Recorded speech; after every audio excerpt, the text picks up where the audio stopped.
በቀን እንኳን መጥተው ተከናውኖላቸው ሆኖላቸው መማር የማይፈልጉ ሰዎች ባሉበት ሰዓት እሱ ግን ሌሊት መጥቶ ይማር የነበረ መሆኑ በጣም የሚገርም ሰው አድርጎታል ማለት ነው። ከወገኖቹ በጣም ልዩ ሰው ነው። በዚህ ይደነቃል ማለት ነው። በይሉንታ ምክንያት ድንግልናቸውን አጥተዋል። በይሉንታ ምክንያት የዚህ ዓለም ባለጠጎች በወርቅ ያጌጣሉ። ነገር ግን የዚህ ዓለም ባለጠጎች የወርቅ ማውጫ ጉድጓድ ውስጥ ገብተው ቆፍሩ ቢባሉ ግን አይቻላቸውም አይደል እንዴ? ያለንን ዕውቀት እግዚአብሔርን ለመፈለግ እንጠቀምበት ወገኖች። ያለንን ሀብት እግዚአብሔርን ለማግኘት እንጠቀምበት። ወደ እግዚአብሔር ልባችንን እንዳናቀርበው በዓለም ውስጥ በጣም ብዙ ነገሮች ከልክለው ሊሆን ይችላል። ግን እንደ ኒቆዲሞስ መወሰን መቁረጥ ይኖርብናል። ስለዚህ እግዚአብሔርን በማወቅ ውስጥ ማደግ የሚሰጠን በዚሁ በእግዚአብሔር ቤት ውስጥ መኖር ከቻልን ነው። እንደ ኒቆዲሞስ 3 ነገሮችን እናድርግ። አንደኛው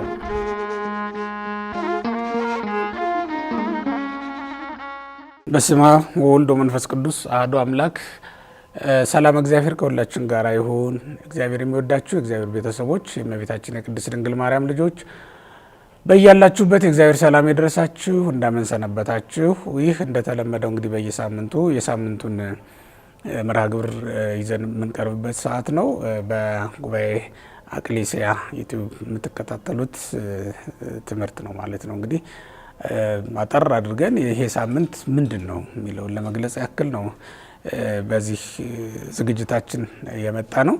እንግዲህ በዚህ ዝግጅታችን ላይ እንደተለመደው ሁሉ ወቅቱ ዛሬ ኒቆዲሞስ አይደል? ከደቀ መዛሙርቱ መካከል ልዩ የሆነውና ከፈሪሳውያን መካከል ተለይቶ መጥቶ ወንጌልን ይማር የነበረው ክርስቶስን እንደ መምህርነት ይጠይቀው የነበረውን ኒቆዲሞስ የሚባለውን ሰው ስለሱ ሕይወት የምንማረው ነው እንግዲህ የዛሬው ወንጌል ማለት ነው።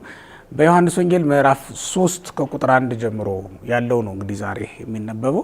የሚገርማችሁ ከዚህ በፊት ከአነበብናቸው ወንጌሎች ሁሉ ለየት የሚለው ይሄ ምንድን ነው? አንድ ከፈሪሳውያን መካከል የሆነ አንድ ታላቅ መምህር ከክርስቶስ ሊማር መጥቶ በጥያቄና መልስ ክርስቶስ ያስተማረውን ትምህርት ነው እዚህ ላይ ይዞ የምንመለከተው ማለት ነው። በዚህ አንቀጽ ውስጥ በጣም ልዩ የሆነ ትምህርት ያስተማረው መድኃኒታችን ኢየሱስ ክርስቶስ አንቀጸ ጥምቀትን ነው፣ ወይም ደግሞ ምስጢረ ጥምቀትን የገለጠለት ለዚህ ኒቆዲሞስ ለሚባል ደቀ መዝሙር ነው ማለት ነው።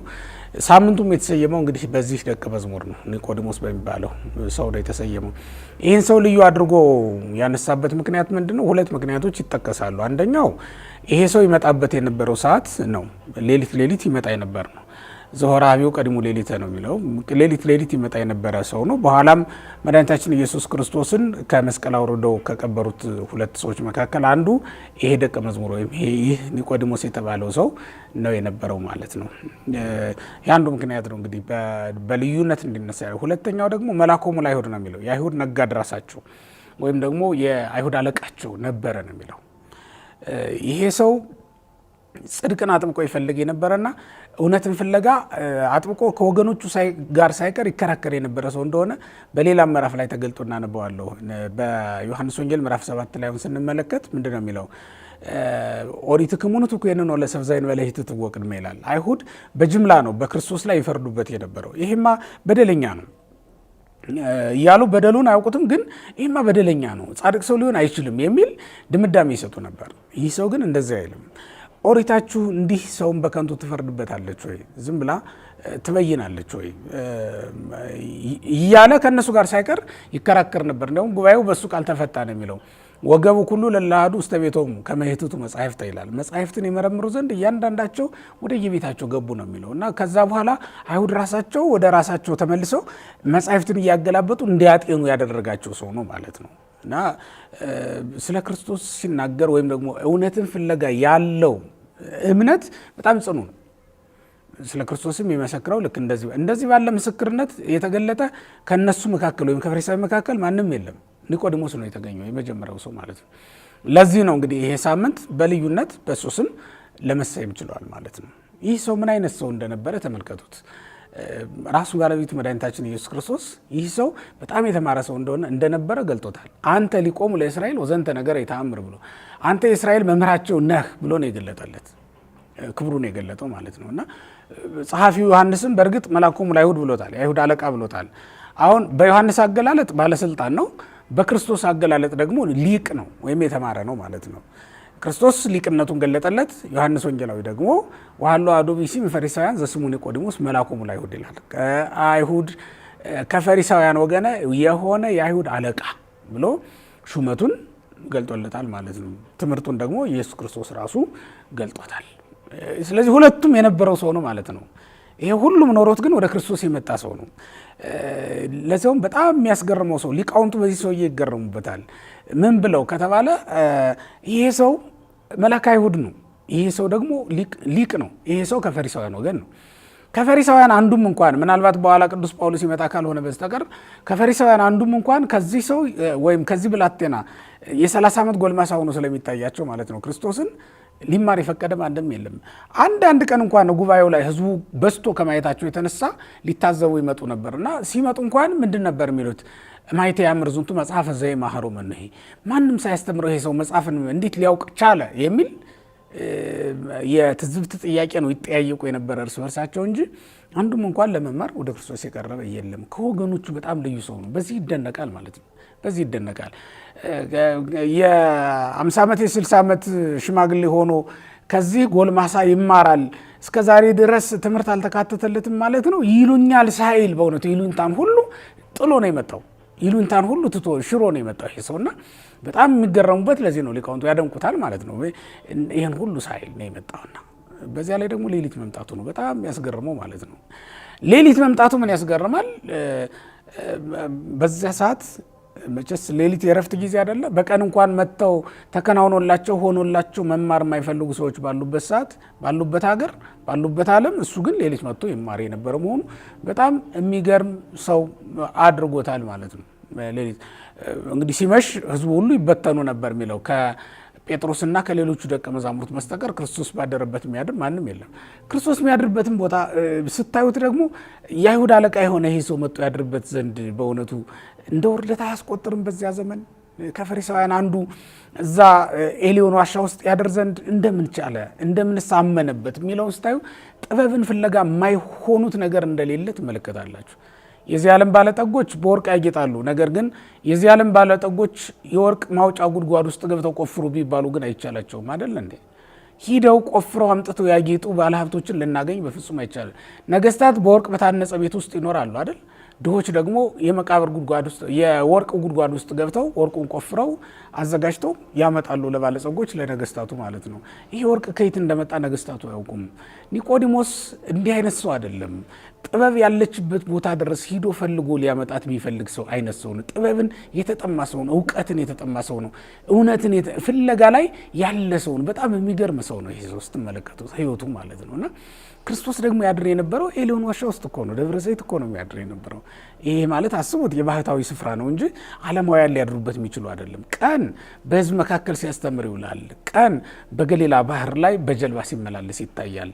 ቀን የሞቱትን ሲያነሳ የታመሙትን ሲፈውስ እንመለከተዋለን። ቀን ሁሉም ይከተለዋል። ምክንያቱም ቀን ላይ የሚውለው በከተማ ስለነበረ ነው።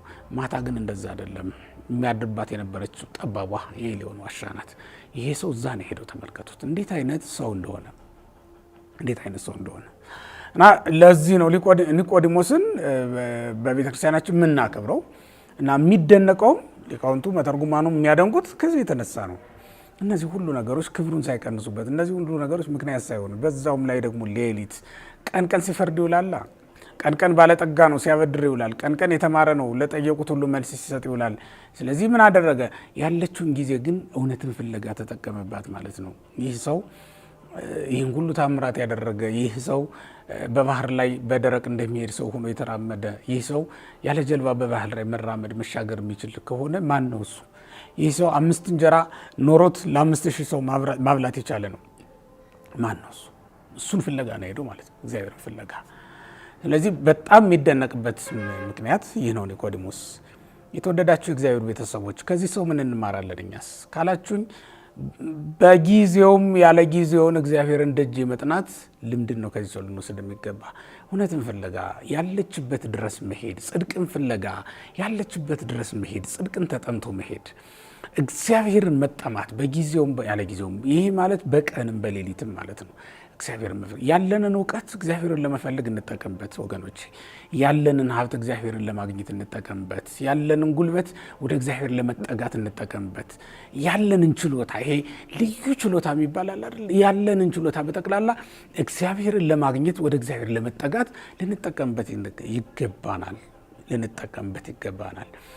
በየትኛውም መንገድ ቢሆን ወደ እግዚአብሔር መሄድን ነው ምርጫችን ማድረግ ያለብን።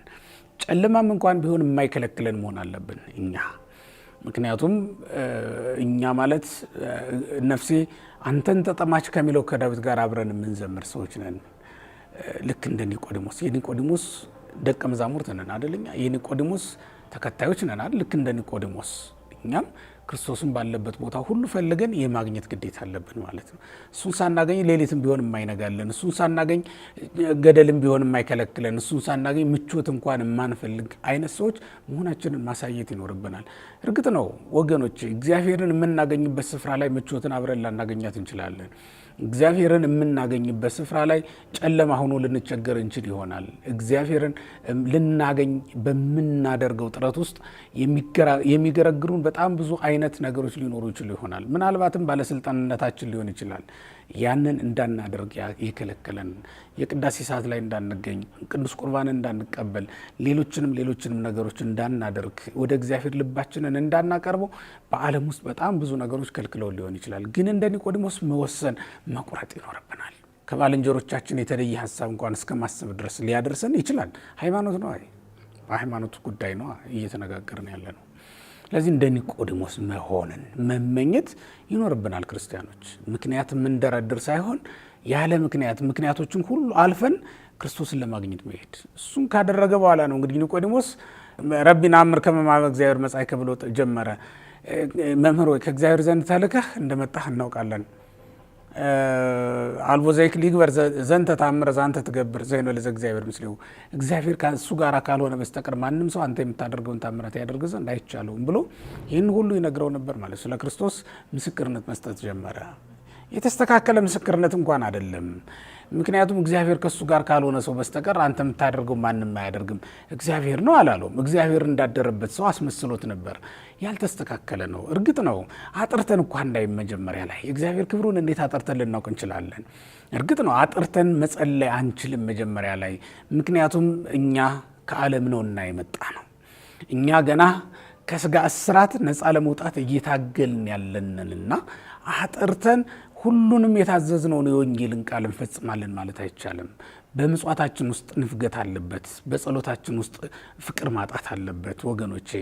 በጾማችን መካከል ትምክህት አለበት። በአገልግሎታችንም ውስጥ ከንቱ ውዳሴን መሻት አለበት። እርግጥ ነው አጥርተን ያገለገልንበት ጊዜ የለም። ንጹሕ መስዋዕት ለእግዚአብሔር እንደሚገባው መጠን ያቀረብንበት ጊዜ የለም። ግን እሱ በቸርነቱ ንጹሕ እንደሆነ አድርጎ ተቀብሎን እስከሆነ ምን ታስባላችሁ? እንዴት ታዩታላችሁ? ወገኖች እግዚአብሔር አጥርቶ ስለሚቀበለን እኮ ነው እንጂ በምንችለው መጠን ነው የምናቀርበው እንጂ እያንዳንዱን ነገር ለሱ እንደሚገባ አድርገን ያቀረብንበትን ጊዜ በፍጹም ብናስብ እንኳን ልናገኝ አንችልም። ስለዚህ ኒቆዲሞስ ንግግሮቹ ደካማ ናቸው፣ ግን እሱ ራሱ እስኪያስተካክለው ድረስ ይታገሰዋል እንጂ አይቆጣውም ማለት ነው። ከእግዚአብሔር ዘንድ ተልከህ እንደመጣህ ነው የሚለው እንጂ ራሱ እግዚአብሔር እንደሆነ እንኳን አያውቅም ነበር ማለት ነው። እና ባላዋቂ ንግግር ነው የተጀመረው ንግግሩ። እግዚአብሔር እኮ አስተካክሎ ነው የሚሰማን ታውቃላችሁ። እግዚአብሔር አስተካክሎ ነው የሚያየን እግዚአብሔር ድክመታችንን እንኳን ሳይቀር ማለት ነው። እና በዚህ ልክ ማየት ይኖርብናል። ይህንን ሲል ኢየሱስ ክርስቶስ ምላሽ አልነፈገውም። አንተ የእስራኤል አለቃቸው መምህራቸው ስትሆን ይህን አታውቅምን? ይሄ ወደ እግዚአብሔር መንግሥት ሊገባ የሚወድ ቢኖር ምን ማድረግ እንዳለበት ነገረው። ዘይተወልደ ዳግመኛ ያልተወለደ ሰው ከእግዚአብሔር መንግሥት የእግዚአብሔር መንግሥት ሊወርስ አይችልም፣ ወደ እግዚአብሔር መንግሥት ሊገባ በፍጹም አይቻለውም ብሎ ዳግም ልደት ምን እንደሆነች ነገረው ማለት ነው። ምንድን ነው ዳግም መወለድ? ይክልኑ በውያው ገበያ ውስጥ ተከርሰሙ ወይተወለድ ዳግመ። አሁን ለዚህ ለሰማያዊ ንጉሥ ለዚህ ታላቅ መምህር የሚቀርብ ጥያቄ ነበር። ይሄ በእውነቱ ትንሽ ጥያቄ ሊመስል ይችላል። ሰው ወደ እናቱ ማኅፀን ዳግመኛ ይገባል?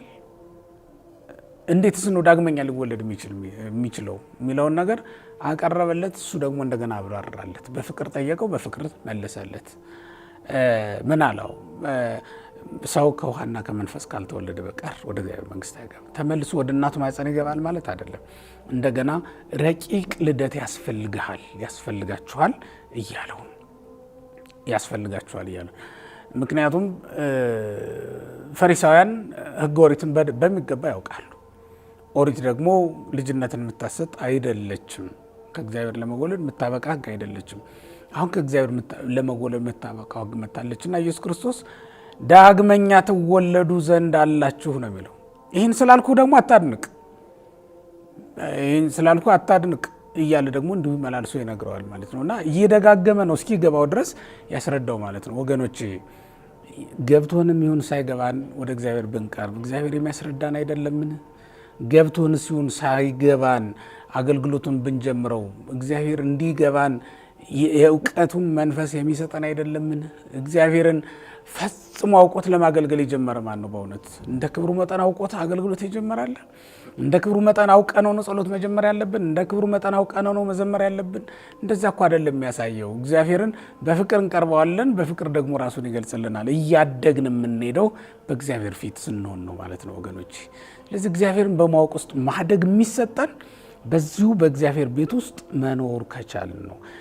አሁኑን ነው መምጣት ያለብን። እውቀት እስክናደላድል አይደለም መጠበቅ ያለብን። አሁን ነው መምጣት ያለብን። ነገሮችን ሁሉ ሸካክፈን ዓለምን ሰርተን ጨርሰን አይደለም። ዓለም ሰርተን የምንጨርሳትም ስላልሆነች ማለት ነው። ነገሮችን ሁሉ በቅጥ እስካደርግ አትበሉ ክርስቲያኖች። ዛሬውኑ መተን እግዚአብሔር ሕይወታችንን እንዲያስተካክልልን ነው መምጣት ያለብን ማለት። ወደ እግዚአብሔር ስንቀርብ አዲስ ያልተማርነው እውነት አለ። በእውነት አዲስ ያላወቅነው እውቀት አለ። ምክንያቱም ኒቆዲሞስ ከፈሪሳውያን ወገን ነው። እኒህ ፈሪሳውያን ደግሞ በጣም የተማሩ ናቸው እና ወደ እግዚአብሔር ስትመጡ ከተማራችሁት በላይ ከምታውቁት በላይ ነው የምታውቁት እግዚአብሔር ማለት ነው። ወደ ጉባኤ ስንመጣ ወደ እግዚአብሔር ስንቀርብ እነዚህ ሁሉ ነገሮች የሚታዩበት ቀን ነው ዛሬ ክርስቲያኖች። እና ኒቆዲሞስን ስናስብ እንግዲህ እኛም እንደ ኒቆዲሞስ ያደርገን ዘንድ በመመኘት ነው ማክበር ያለብን ማሰብ ያለብን ይህን ሳምንት። እንደ ኒቆዲሞስ 3 ነገሮችን እናድርግ። አንደኛው ለመማር መቅረብን እንውደድ። ሁለተኛ ሰዎች ሲያደርጉትም እንኳን ባናይ በጎ ነገርን ለማድረግ አንስነፍ። ሶስተኛ ያልገባን ነገር ከሆነ ደረጃዬን ይቀንሰዋል፣ ክብሬን ያሳንሰዋል ሳንል የመጠየቅ ልምድ ይኑረን ነው። እነዚህ ነገሮች እናድርግ። ከኒቆዲሞስ የምንማራቸው ነገሮች እነዚህ ስለሆኑ ማለት ነው። ከኒቆዲሞስ የምንማራቸው በጎ ነገሮች እነዚህ ናቸውና ለመማር የሚቀርብ ማን አለ? አሁን እውነት ለመናገር ለመማር ተዘጋጅቶ መምጣት ያስፈልጋል። እንዲሁ ለመጠየቅስ ቢሆን ምናልባት ይሄን እስከዛሬ ያውቀውም እንደ ይሉኝ ይሆን ብሎ የሚፈራ እኮ በጣም ሰውናል። እና ለኃጢአት ነው እንጂ ይሉንታ የሚያስፈልግ ወገኖች፣ ለጽድቅ አይደለም።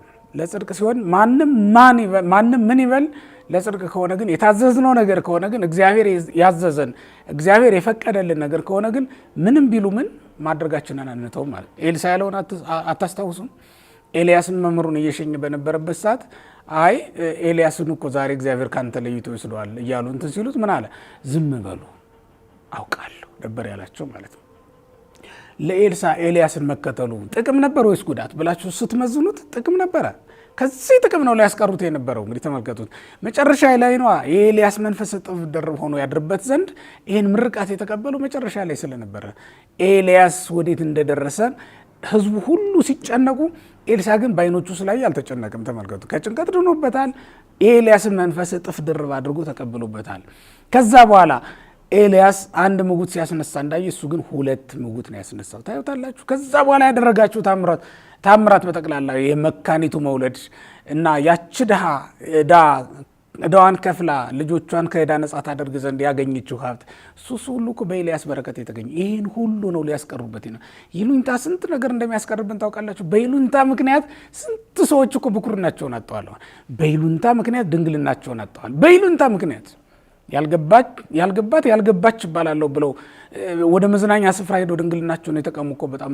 ንጽህናችሁን ለመጠበቅ እንዴት ይሉኝታ ትፈራላችሁ ወገኖች? ቅድስናችሁን ለመጠበቅ እንዴት ይሉኝታ ትፈራላችሁ? እንዴት እሱን ምክንያት ታደርጋላችሁ? እና ይሄ ሰው ኒቆዲሞስ ማለት ነው። እሱን ስናስብ ሁልጊዜ ያለ አንዳች ይሉኝታ ጽድቅንና እውነትን ፍለጋ መጓዝ እንዳለብን ነው የሚያሳየው ማለት ነው። ምናልባት የምትሄዱበት እኮ ምድረ በዳ ነው፣ የምትሄዱበት እኮ በረሃ ነው ሊሏችሁ ይችላሉ። በምትሄዱበት ቦታ እኮ አይደለም እግዚአብሔር ያለው እዚህ ነው ሊሏችሁ ይችሉ ይሆናል። ግን ወገኖቼ እውነቱን እስካወቃችሁት ድረስ በአንዳችም ነገር ልትጠመዱ ልትያዙ በፍጹም አይገባም። እሱም በማድረግ ኒቆዲሞስን እናስብ፣ ከኒቆዲሞስ እንማራለን። ኒቆዲሞስን የማራ ለኒቆዲሞስ በጎ ሀሳብን ያስተማረ አምላካችን እግዚአብሔር እኛንም ሕሊናችንን የቀና የጸና አድርጎልን በጎን እንጂ ክፉን የማናስብ እንሆን ዘንድ ይፍቀድልን። አሜን።